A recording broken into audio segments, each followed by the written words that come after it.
इन्होंने कहा नौकरी के लिए। ये बच्चे 2013 में इन्होंने एग्जाम दिया और ये रिजल्ट के लिए लड़ रहे हैं। आप नौकरी मत दीजिए, इनको रिजल्ट दे दीजिए, नौकरी छोड़ दीजिए। आपको देना होगा दीजिएगा, नहीं देना होगा नहीं दीजिएगा, जो रूल्स है उसी हिसाब से आप दीजिएगा। एक वो अलग हो, कल माननीय मंत्री जी ने कहा था विजय बाबू के भाई एग्जाम अलग होता है फिर नौकरी के लिए अलग होता है।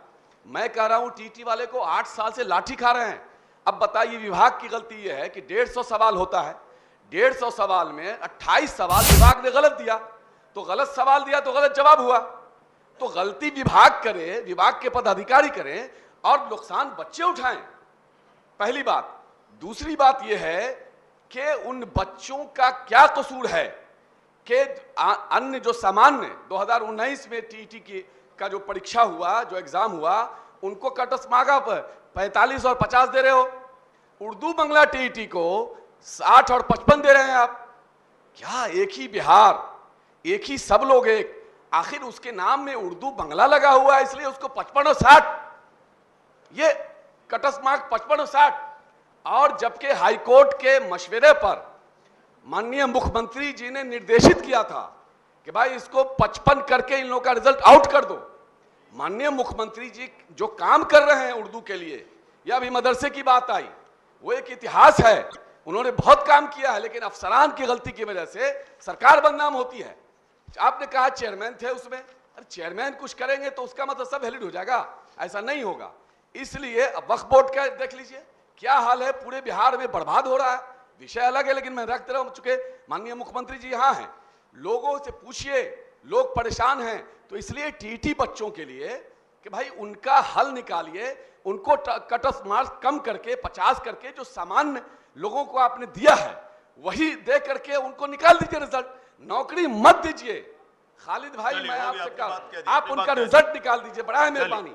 8 साल से, 1 मिनट हो गया, एक सेकंड, 8 साल से जो बच्चे हैं उनको बार बार आश्वासन मिल रहा है मंत्री, अब वो बच्चे कहीं जा भी नहीं पा रहे, यही लटके हुए हैं। महोदय, जवाब में स्पष्ट है कि जो छूटे हुए बच्चे हैं 7वें चरण का जो ये नियोजन नियमावली अंतिम चरण में है, इसमें सब लोग शामिल होंगे। यही सवाल भी है इनका। ये उर्दू टीटी की बात है कि उर्दू टीटी की बहाली के सिलसिले में उर्दू टीटी और बांग्ला के बारे में सबसे पहले ये बताना ये मैं चाहूँगा कि माननीय मंत्री जी हैं यहाँ पे, बिहार में पहली मर्तबा ऐसा हुआ जो ऐतिहासिक काम है कि 17,000 उर्दू के टीचर्स को माननीय मुख्यमंत्री जी ने बहाल कराया। और एक साथ इतने उर्दू के टीचर्स बिहार की तारीख में और किसी स्टेट में बहाल नहीं हुए थे।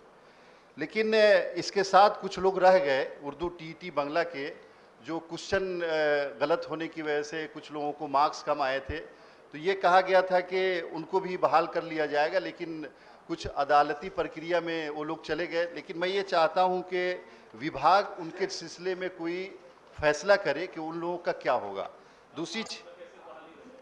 दूसरी चीज़ ये है कि नहीं स्पष्ट करे कि क्या करना है उनको, चूँकि क्वेश्चन गलत होने की वजह से कुछ मार्क्स कमाया था। दूसरी चीज़ ये है कि जो 12,000 और 7,000 तकरीबन 20,000 के करीब उर्दू टीचर्स की जो रिक्तियां हैं, जो असामियां खाली हैं, उसके बारे में मुझे उम्मीद है कि सरकार जल्द अज जल्द कोई कार्रवाई करेगी और उन असातिज़ा को वो जो जगह खाली है उसको भरने की कोशिश करेगी।